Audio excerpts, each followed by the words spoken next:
You might think being a stranger means just crossing borders, but the truth? Strangeness runs deeper than a different passport. It's searching for yourself in eyes that don't understand your language. My name is Lily. I came from America carrying a heart heavy with memories I thought I'd left behind. I thought I was starting fresh in Britain, no love, no waiting, no pain. But fate had other plans. In a cold lecture hall at Oxford, a British guy sat beside me, unlike anyone else, unlike me. Yet he touched something inside I didn't know was still alive. This is my story, raw, real, and sometimes painful. It's about loss and finding, jealousy and heartbreak, long goodbyes, and an unexpected return. If you believe some stories are written in the heart before the paper, stay with me. The autumn chill seeped through the tall windows of Lecture Hall 3, Oxford University, as I took my seat. The murmurs of students and the rustling of pages filled the room. But my mind was elsewhere, back home in America,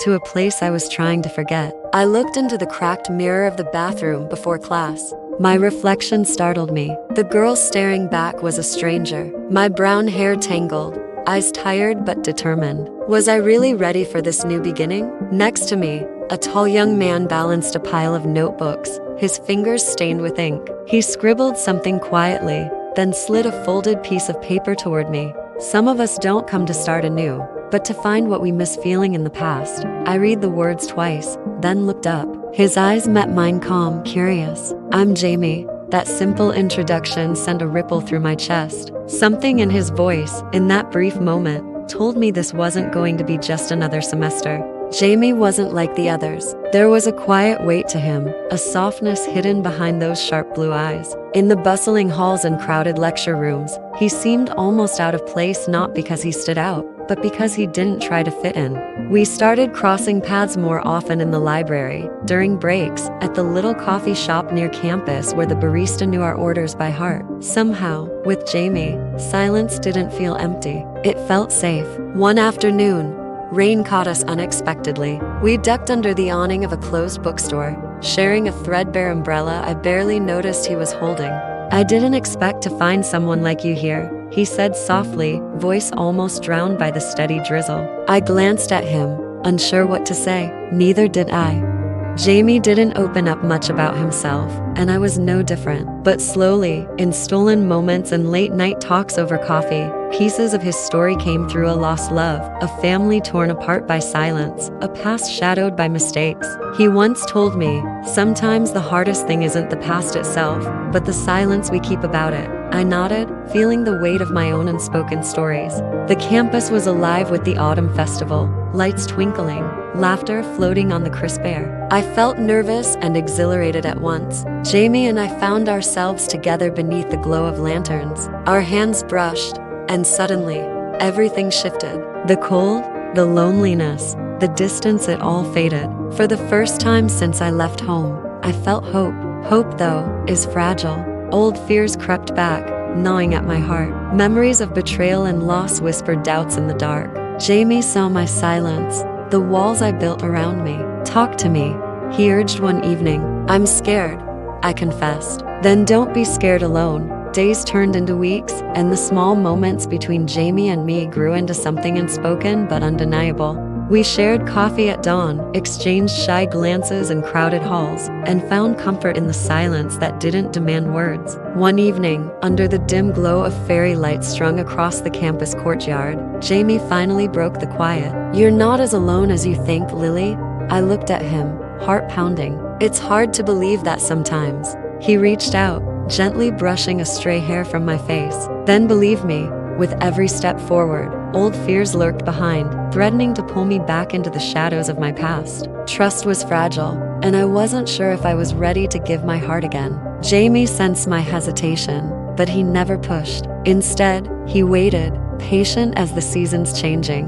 One cold night, as snow began to fall softly, I found myself confessing fears I'd held close for too long. I'm scared I'll lose myself again. Jamie's hand found mine in the dark. Then don't lose me too. Just when the quiet warmth between us seemed to settle, life threw its usual curveballs. One rainy afternoon, a letter arrived for me, news from home that stirred a storm of emotions I'd thought were buried. Jamie saw the change in me immediately. What's wrong? I hesitated, then shared the letter's contents of family crisis that meant I might have to leave Oxford sooner than planned. His face fell, but he hid his worry behind a brave smile. Whatever happens, I'm here.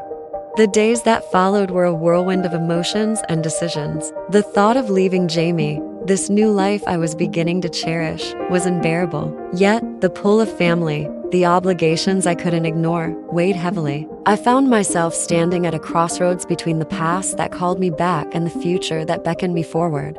Jamie and I spent long nights talking, trying to find a way through the uncertainty. One evening, as the rain poured down, we stood beneath the shelter of an old oak tree on campus.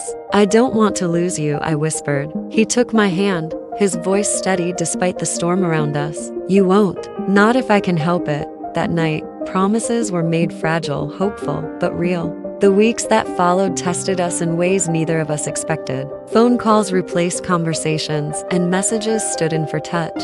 The miles stretched between America and Britain like an ocean I couldn't cross. Every time my phone lit up with his name, my heart leapt, but the ache of not being near him was a constant shadow. Just as despair began to creep in, Jamie surprised me with news that he'd be visiting America during his semester break.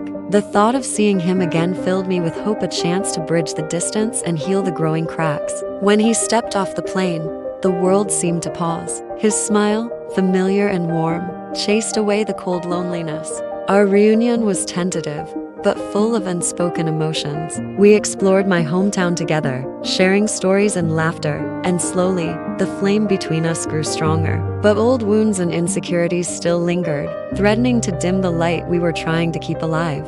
Back in Oxford, the buzz of campus life was both comforting and overwhelming. Jamie and I tried to pick up where we left off, but the distance had left its mark. Sometimes I caught myself pulling away, afraid of being hurt again. Jamie noticed and gave me space, but the silence between us grew heavy. One evening, sitting by the river, he said softly, "We're stronger than the distance, Lily, but only if we fight for it." Despite his words, the doubts crept in like shadows at dusk. I questioned if love alone could survive the scars of the past, my fears, his secrets. There were moments of tension, quiet arguments, and tears behind closed doors. Yet, beneath it all, a stubborn hope refused to fade. During the winter break, Jamie invited me to a small gathering with his family. Meeting them was both nerve-wracking and heartwarming, a glimpse into the life he rarely spoke of. His mother's gentle smile and his father's quiet kindness gave me a sense of belonging I hadn't felt in a long time. It was a turning point for us, a step toward healing and opening up. With the new year came new hopes. Jamie and I made a silent pact to leave the past behind and focus on building something real. Fragile, yes, but ours. We spent long evenings walking through the frost-covered gardens, sharing dreams we'd never dared to say aloud. For the first time, I believed in the possibility of happiness. Life, however, wasn't done testing us. A misunderstanding, small but painful, threatened to unravel the fragile trust we'd rebuilt. Words were said that couldn't be taken back, and for a moment, I wondered if we'd reach the end. But love, as we learned, isn't about never falling, it's about rising again, together. With honest conversations and tears, we faced our fears and fears. Piece by piece, we healed the wounds, slow but steady. Spring arrived, bringing warmth and new life. Under blooming cherry blossoms, Jamie took my hand and looked into my eyes. "We've come so far," he said, "and I want to keep going with you." In that moment, I knew whatever the future held, we'd face it side by side. With spring's warmth came decisions that would shape our futures. The final year loomed ahead, filled with pressure and possibility. Jamie and I talked long into the nights about our dreams, his to travel the world, mine to write stories that mattered. We promised to support each other, no matter where life took us.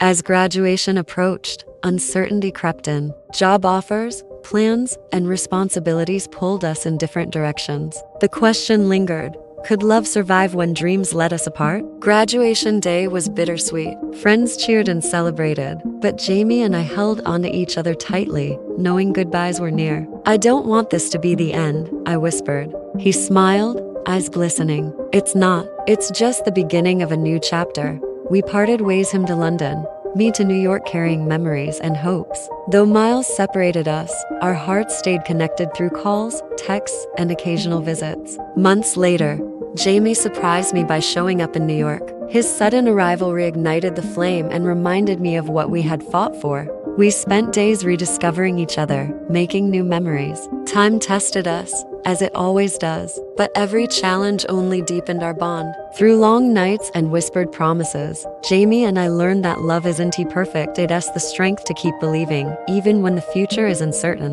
One crisp autumn evening, Jamie invited me back to Oxford.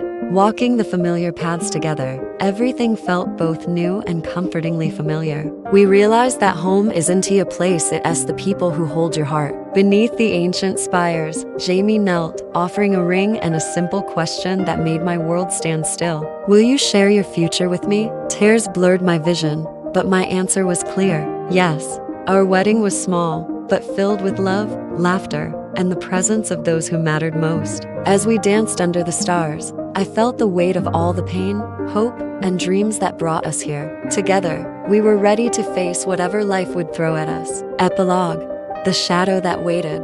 Looking back, I see that the shadows I feared weren't there to keep me away, they were waiting for me to find the light. Jamie was that light, and I was finally home.